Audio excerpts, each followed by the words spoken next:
So you just got your Retroid Pocket 5. Congratulations! The wait is over. Let's open the box, take it out and set it up.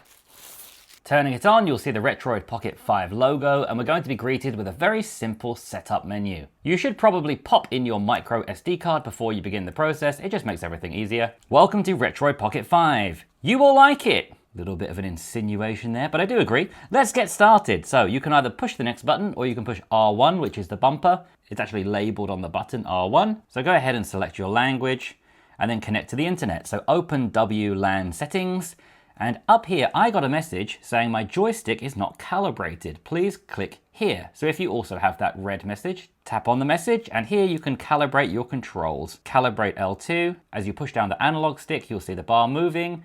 Let's do that with all the other buttons. We can push the B button to go back to the previous screen, and now we can set up our internet. So let's toggle on the Wi-Fi button, and from here choose your Wi-Fi and enter your password. So my Wi-Fi is Sky IP Time 5G6D11, and then I'll put my password in here. Now to go back to the previous screen, we can push the back button up here, or we can push B on the controller. You will now see it says the device is connected to the internet, and we can go next. Select your time zone now. This is automatically set to New York. So I'll open time zone settings. Where it says region, I will search for where I am, which is Korea. So search for where you are, push search, and then choose your country. That will set up the time zone for you. Going back again, you can see it says the current time zone is Korean Standard Time. So check that matches where you are, and again go next.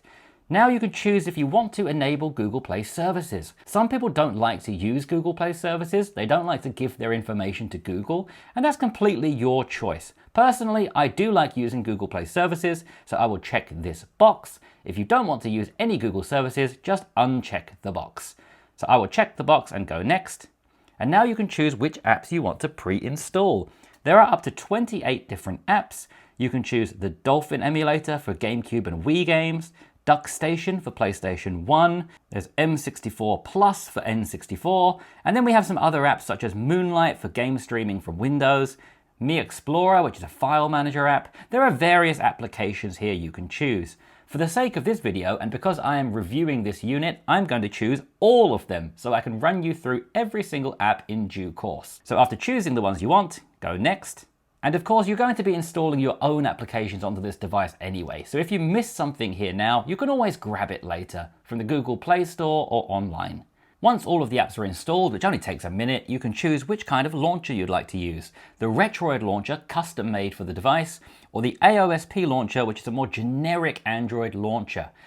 I'm personally not the biggest fan of the Retroid launcher, so I'm going to choose the AOSP launcher. And again, you can change this again later at any time. It will now tell you configuration is complete, and you can push the complete start button to jump into your device. So the first setup is done. Congratulations! You'll see a little SD card logo at the top, and swiping down, it will show that my SD card is recognized. So that's great. I'm just going to swipe away all of the notifications, and the first thing I'll do is jump into the Google Play Store, and I'm going to sign in with my account. So after entering all my information, I'm met with an error. Something went wrong. Your account might not have been added. But after a minute or two and checking back into the app, we are indeed signed in. So don't worry about that error. It's quite common and it shouldn't be a problem. Now that we are signed in, I'd like to recommend two apps for you to install before we continue. The first one is called Local Send. We're going to install this on all of our devices. It's a way for us to send files between our devices over Wi-Fi with no advertisements.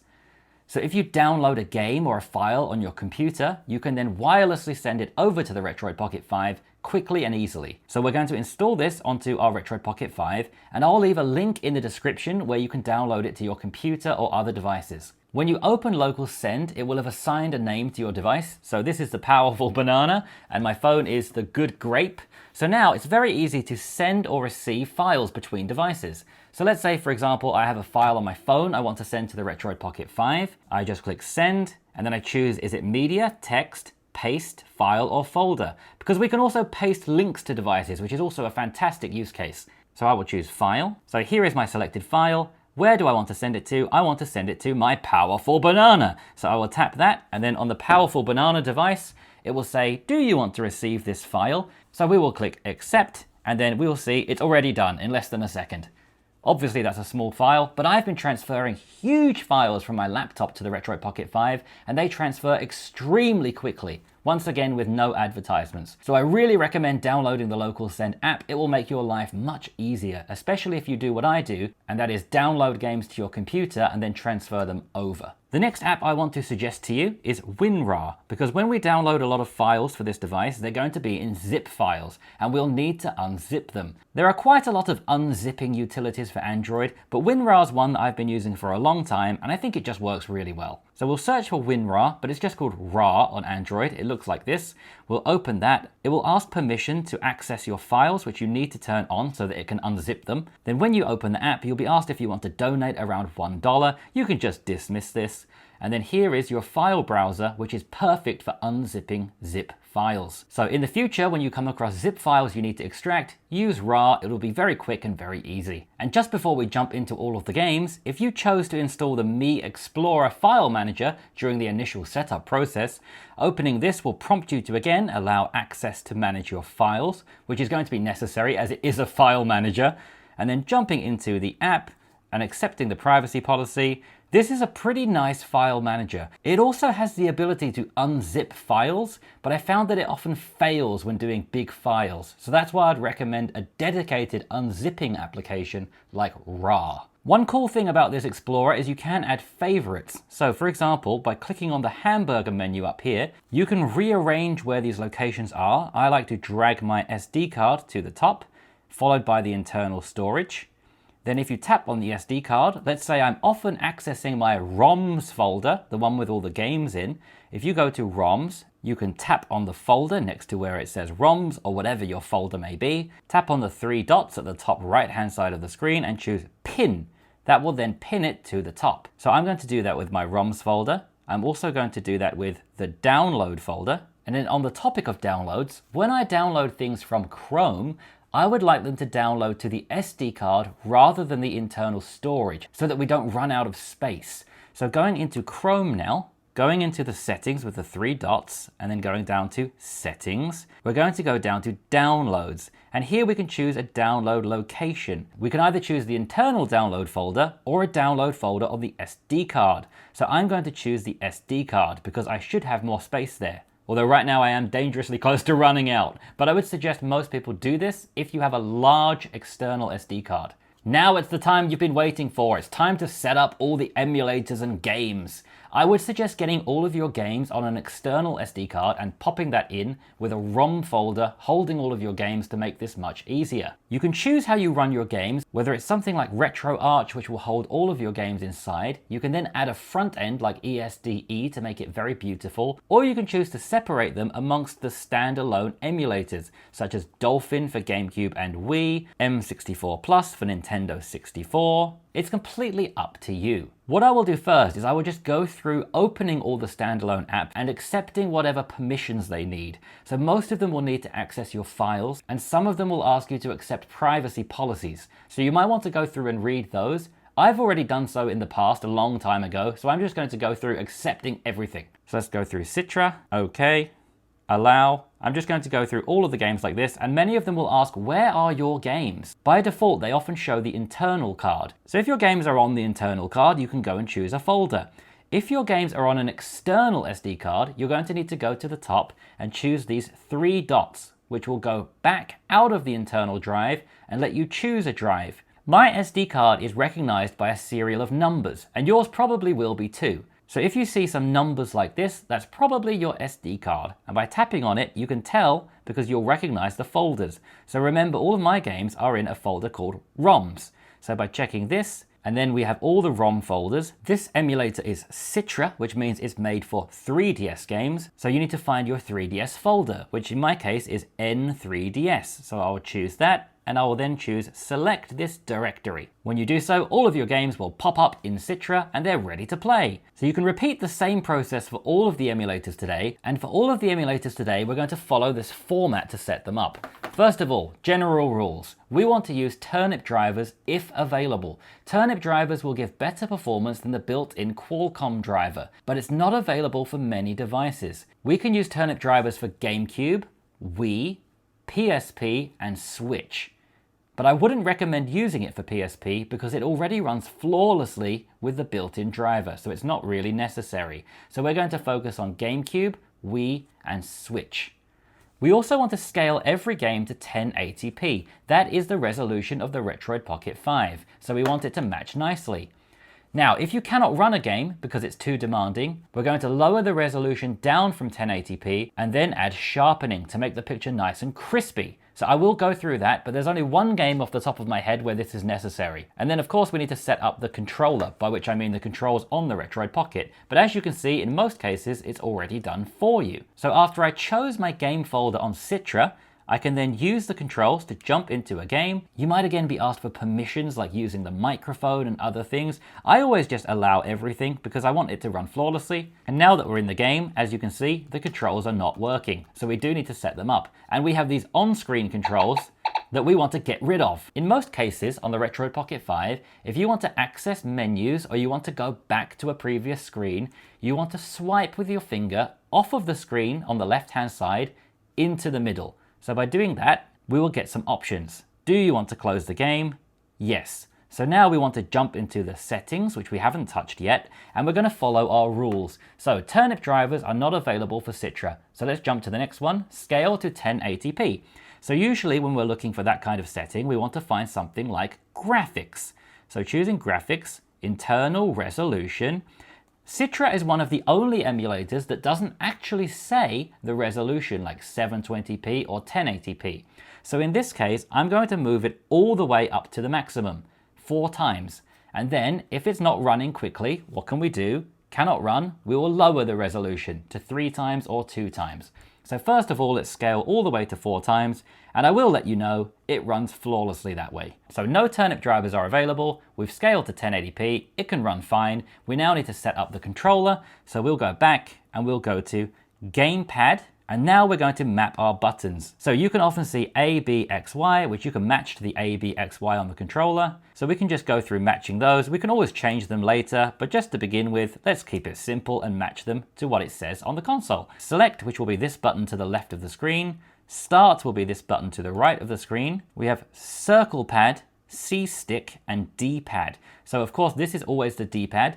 Usually when you see sticks, the left stick will come first and the right stick will come second. So I just ran into this problem where it wasn't recognizing my input binding for the joysticks. So I want to show you how to fix this if you encounter it too. To do this, we're going to go into settings, go down to handheld settings, input, input control, and joystick calibration. Back to this calibration utility we looked at in the beginning. So what you need to do is actually push here and then follow what it says. So we're going to move the left stick to the right. Now move it left, up, down, and just follow the red line. Then it will tell you to spin the stick vigorously, and it will tell you it's finished. We're going to do this with all of the controls we can see here to calibrate them all properly. We'll also calibrate the triggers while we're here. And when everything's done, it tells us to push select to finish. And now when you get back into your applications, you should be able to use the sticks completely fine. So we'll go through, set up the C stick, which is the right stick. We'll set up the D pad, following the instructions, pushing up or down, left or right. For triggers, L and R, we'll choose L1 and R1. ZL and ZR, we'll choose the triggers at the back, and that should now all be set up. Jumping into a game, we want to remove the on-screen overlay, so we'll swipe in from the left to the middle again, and we'll choose Toggle Controls. We'll just toggle them all off and click OK. And now we have a nice clean screen that we can control with our controller. So that's one system set up, let's jump into a different one. I'll bring in my laptop so I can remember how I had everything set up before. Let's jump into some PlayStation 1 with DuckStation. So once again, we need to add our games. So let's choose Add Game Directory. I have mine saved on the SD card in the ROMs folder. So I'll go down to there and choose PS1.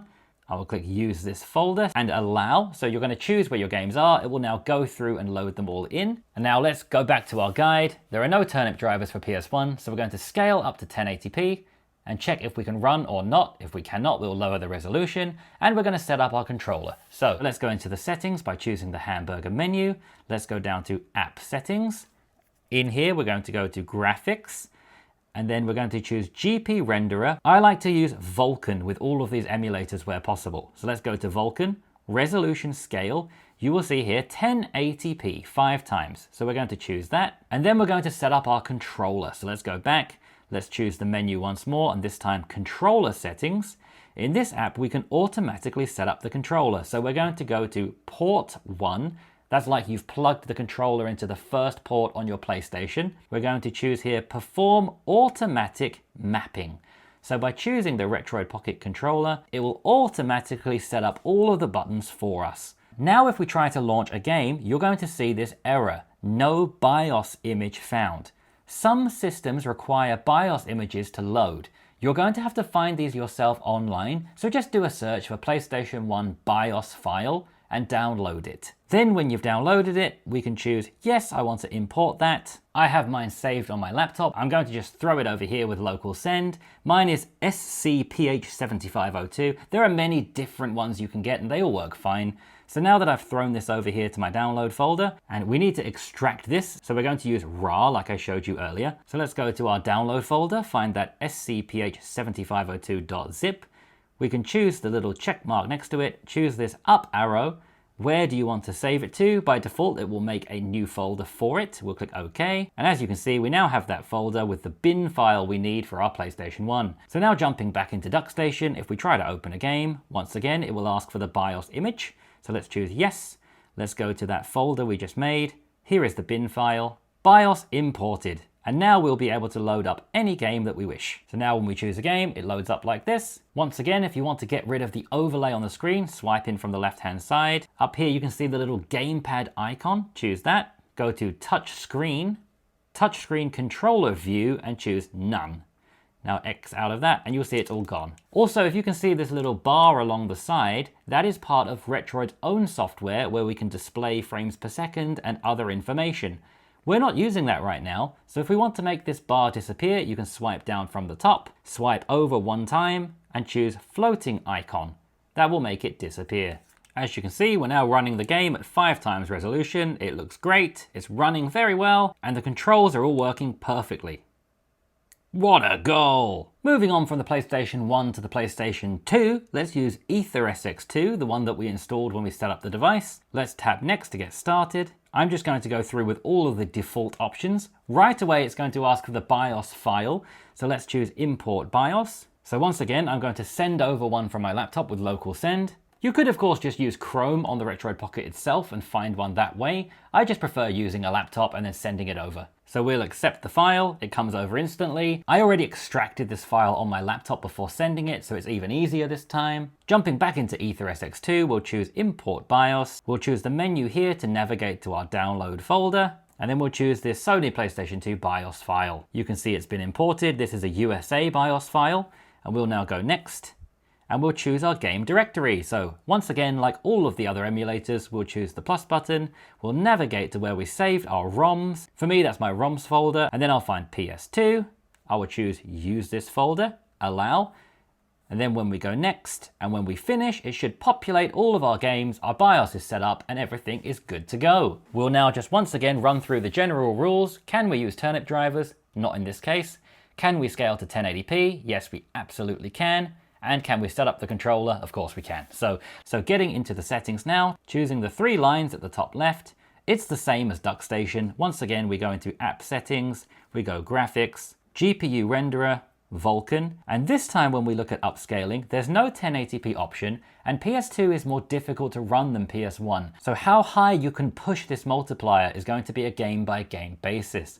I found that Auto Modelista runs at 5 times native, but not many games can run that well on the Retroid Pocket 5. So I would suggest first of all sticking between 2 and 3 times native. To be safe, begin with 2 times native, and then if you feel that you can push a few more frames out of your game, then try to boost it up a little bit. But stick around 2 to 3 times native and just see what works best for you. Once again, we'll then jump into controller settings, go to controller port 1, and then we'll choose automatic mapping, Retroid Pocket controller, and all of our controls will be ready to go. At this point, we can then go to touchscreen, and from here we can choose touchscreen controller view like we did last time, choose none, and now there will be no controller overlay on the screen. Then when we jump into a game such as WWE SmackDown Here Comes the Pain, you'll see all the controls are working perfectly, there's no overlay on the screen, and everything is just beautiful. Boom! In order to set up other emulators, you can follow the exact same steps. Use ternip drivers if it's one of the emulators I will show on screen now. These emulators can use ternip drivers, and I will show these next. If it's not one of these emulators, you don't need to do anything. What you should do for all of your emulators is try to scale them to 1080p to match the screen of the Retroid Pocket 5. If there's no option for 1080p, just scale it as high as you can. If you cannot run the games, lower the resolution and add sharpening to make up for that, which I will show soon, and set up the controller. Most emulators will allow you to do it automatically, but as I showed in the Citra emulator, you can do it manually too. So now let's move on to the ternip driver applications. First of all, Dolphin. Dolphin is an emulator for GameCube and Wii. You can toggle between them at the top here. So first of all, let's add our games. Right now we're looking at GameCube games, so let's choose Add Games. Again, go to where your ROMs are stored. I will choose my GameCube folder, GC, and click Use this folder, Allow. Now it will populate with my GameCube games. I now want to add my Wii games. A couple got added there. I guess they're in my GameCube folder by mistake. Let's choose Add Games, and let's go to now where we have our Wii games stored. Choose Use this folder, Allow, and then all of our Wii games will get populated over here. Now when it comes to setting up Dolphin, we have twice the amount of work to do because it's two emulators in one. So let's choose the Settings cog, and first of all, let's set up the ternip drivers. So go to Graphics Settings, Video Backend, change this to Vulkan, and then down at the bottom where it says GPU driver, we now need to install a driver. I will put the link to all of the ternip drivers in the description, but I'll also put a link to the one that I'm liking the most right now, which is version 9v2. So I'm going to go to Chrome on the Retroid Pocket 5. I'm going to follow the link in the description of this video to version 9v2. Scroll down to where you can see this zip file and tap on that. Once the zip file downloaded, we can go back into Dolphin, choose Install Driver. So I'll now navigate to where my downloads save, which for me is on my SD card, and then download. If you can't read the full names of things because we have this icon layout, scrolling up to the top and pushing this icon will change between icon or list view. Changing to list view allows you to read the full names much easier. So I'll scroll down here to my ternip 24.309v2 driver and choose that. And now the GPU driver was installed successfully, and we're now using that in Dolphin, and you should see much better results. You can check out my specific GameCube and Wii videos for more in-depth information about gecko codes and other things in this emulator. For now, just choose that ternip driver and let's scale up to 1080p. So in order to do that, go to Enhancements, Internal Resolution, and here find the one that says 1080p. And now the last thing we need to do is set up the controller. There will be two different settings for this, whether you're using GameCube games or Wii games. So first of all, go to GameCube Input, choose the little cog next to Controller 1, and let's go through and just quickly set up the buttons. So A is A, B is B, X is X, Y is Y. You can change them how you like. We have the control stick. Usually the first stick you map is the left stick, and the second one will be the right stick. The Z button, I'm going to use the select button. Now triggers, let's set those to L and R, left analog, right analog. Now we have the D-pad, so let's set that up, down, left and right. And now the GameCube controller is set. Let's move on to the Wii controller. This one is more complicated because we need to emulate moving a Wiimote and a nunchuck. So let's go to the little cog and let's choose our device, the Retroid Pocket controller. Here you can import profiles, and I would actually highly recommend you do find a profile for a certain game if you're struggling setting up the controls yourself. There are a lot online by some very smart people. I'm going to set A to B, B to X, 1 to A, and 2 to Y. All of these are completely personal preference and feel free to change them how you like, but what is important is how we set up motion. The D-pad is very self-explanatory, we just match that to the D-pad we have. Sideways toggle, we're going to set to left click, and then going back, motion simulation, this is more important. So pointing the Wiimote, we're going to set to the left analog stick. And I'm going to set recenter to the right click analog stick, so that when you move the remote around, if you want to move it back to the middle again, you can just click the stick. Next up we have shake, which is quite important in certain games when you need to shake the controls, and this can be quite hard to emulate. So we have the X-axis, the Y-axis, and the Z-axis. I'm going to put them all on the same button. Again, it's personal preference what button you choose. I'm going to choose R1, so the X-axis R1, the Y-axis R1, and the Z-axis R1. So then it's like when you hold R1, it's like you're shaking the controller in all directions. Going back, we have motion input, and this is automatically set to the gyro of the Retroid Pocket 5. You can see it says device sensors, left, right, up and down. It's already set for you. What you might want to do is change the gyroscope instead of being the device itself to the right stick. So if you want to try that, you can change pitch up, pitch down, roll left, roll right, like that. But then keep your left and your right as the actual control of the device itself. You can play around with this and find what works best for your game. And as I said, you can actually download profiles from the internet if you want to experiment with what other people have made. This is just a way to get you started. And there is one more important setting we need to use, which is when we go back and we go to extension, which means like a secondary controller to the Wiimote, we need to choose nunchuck.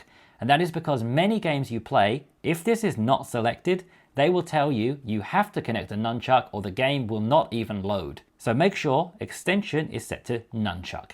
And with that, you should be ready to play GameCube and Wii games. Once again, you can see there are overlays over the screen. So we're going to swipe in from the left and choose overlay controls, toggle all, and then they're all gone. Jumping into a game of Ace Golf, one of my favorite games growing up, it works perfectly. This was a game for the GameCube. Now let's also jump into the Wii and check that that's working as well. And one thing I'll do is I'll turn on save states so that we can always load back our game at any time. So jumping back into the settings, general, scrolling down, we will enable save states. Now let's jump over to the Wii and let's pick a game for the Wii to try out. We'll try out Guitar Hero, which I will have to mute for copyright reasons. Dolphin will remember that we toggled off all of the overlaid controls, so we don't need to do that again. And now that we enabled save states, at any time we can swipe in from the left and we can choose quick save, which will save where we are. Then if we exit the whole game, jump back in again, swipe in and choose quick load, we will immediately be back where we were. Save states are probably my favorite thing about emulation. And if you find yourself having problems with any particular games you can't run well, then lower the resolution. So we can go back to the settings, graphics settings, enhancements, internal resolution, and we can lower it down to 2x native resolution, and that should fix any kind of glitches or graphical problems. And you'll find because the screen is quite small, it still looks fantastic even at 720p. Most of the games I tested do run flawlessly at 1080p, but just be aware if you do have any problems with any of them, you can always lower it down to 720p and that should fix any problems. Now let's move on to Nintendo Switch games. This is Citron, a new emulator made for emulating Nintendo Switch. This is my first time checking out Citron, but there are a few on the internet that all look basically the same, with the same menus, so this setup guide should be quite helpful. And I chose to show you Citron because the other ones are actually much easier to set up. When you open them, it will guide you through adding BIOS files and games, whereas Citron kind of just leaves you completely on your own. So I'm going to show you how to set it up. To set up Switch emulation, you're going to need two files, a prod.keys file and a firmware file. Try to get the latest ones you can so that you can run the latest games, and they should also match. So if you get version 17 product keys, you need to get version 17 firmware as well. I'm using version 19, which I believe at recording is the newest. If you use one of the other emulators you can find, they usually have a simple step-by-step guide asking you choose your product keys file, now choose your firmware file, and it does everything for you. But Citron is a little bit more hands-on, so let me guide you through how to do it. So what we're going to do is go to settings and we're going to find open Citron folder. Now, one thing you'll notice about the built-in file manager on the Retroid Pocket 5 is all of these emulators have their own space on the left pane. So if we open the left pane, when you scroll down, you're going to see all of the different emulators and apps. They all have their own section, which makes it nice and easy to access. So let's go to our downloads and let's find our firmware file and our product keys file. So here is my prod.keys file. I'm going to select it and select copy to, and I will select the three lines to open the left window, scroll down to Citron and find the keys folder. After choosing copy, it will now be in the keys folder. Now the last thing we have to do is copy over the firmware files. Again, in other emulators, you can just choose the zip file and it will install for you. But in Citron, we have to extract that zip file and drag all of the contents over. So I will use RAR once again. I will find my firmware 19.00 file. I will choose the check mark, extract, and then it will automatically put this into a folder for me. Once that's done, I'll go back into the Files app. Here is my firmware 19.0.0 folder. I'll open that. I'm going to select all of these files now by choosing the three dots, select all. Now with 229 files selected, I'll once again choose the three dots and choose Move To. We'll once again find Citron on the left-hand side. And now you need to follow me. We're going to go to this folder called NAND, System, Contents, Place Hold. And here we're going to move these files. So choose Move. It will move 229 files. You're going to see them all disappearing and moving over. You can also drag down from the top to see the progress. Once it's done, we can now get back into Citron and we're ready to continue on with the process. So go back to the general rules, use turnip drivers. You can absolutely do this with Switch games. So let's get back into Citron, GPU Driver Manager, Install, and let's choose our turnip 9v2 or whatever turnip version you want to use. There it is, selected. Let's go back and now we can add our games. So let's choose Manage Game Folders, plus, again, go to where you have your ROMs saved. Mine is my ROMs folder. Then I will scroll down to Switch, choose Switch, and then use this folder Allow. It will ask if you want a deep scan. That means if it will look in folders, inside folders, inside folders. I always choose that just in case I've buried my ROMs for whatever reason. So choose deep scan and choose OK. It's now added the directory to the list. We can go back. And when we choose our game folder, it will now populate with all of our Switch games.